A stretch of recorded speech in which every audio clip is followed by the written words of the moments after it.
ఈరోజు పులిహోర ఎలా చేసుకోవాలో చూద్దాం. ముందుగా మిగిలిన రైస్ ఉంది, మార్నింగ్ మిగిలిన రైస్. ఆ రైస్ అలాగే మనకి పచ్చిమిర్చి, ఒక 2 నిమ్మకాయలు, ఆయిల్,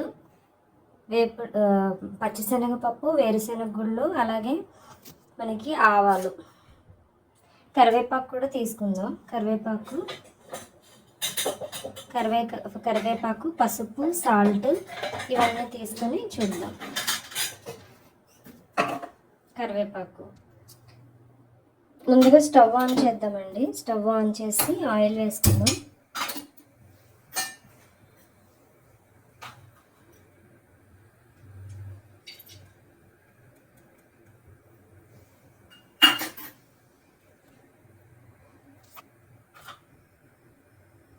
ఆయిల్ వేసుకొని కొంచెం హీట్ ఎక్కిన తర్వాత మనం ముందుగా తీసి పెట్టుకున్నాం కదా ఆవాలు, వేరుశనగపప్పు, పచ్చిశనగపప్పు ఇవన్నీ వేద్దాం.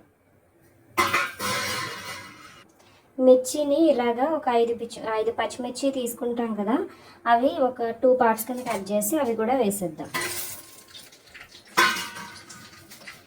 ఇంకా కరివేపాకు ఇవన్నీ వేసి కాసేపు ఫ్రై అవ్వనిద్దాం.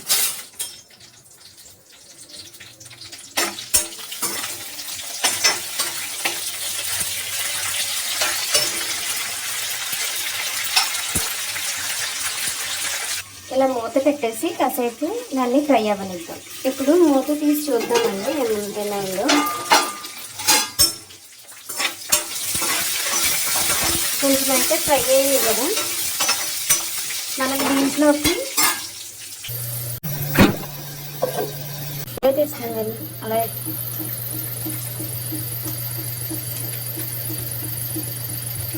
ఇప్పుడు మనం ఒకసారి రైస్ని కలుపుకుందాం.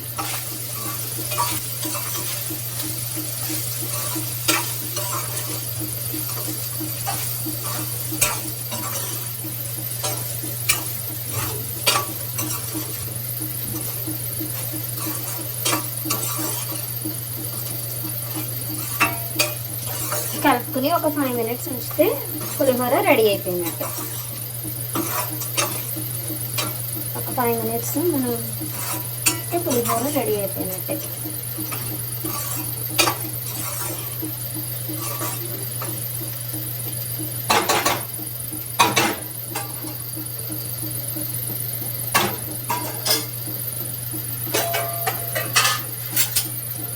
సాల్ట్ అన్నీ సరిపోయినాయో చెక్ చేద్దాం.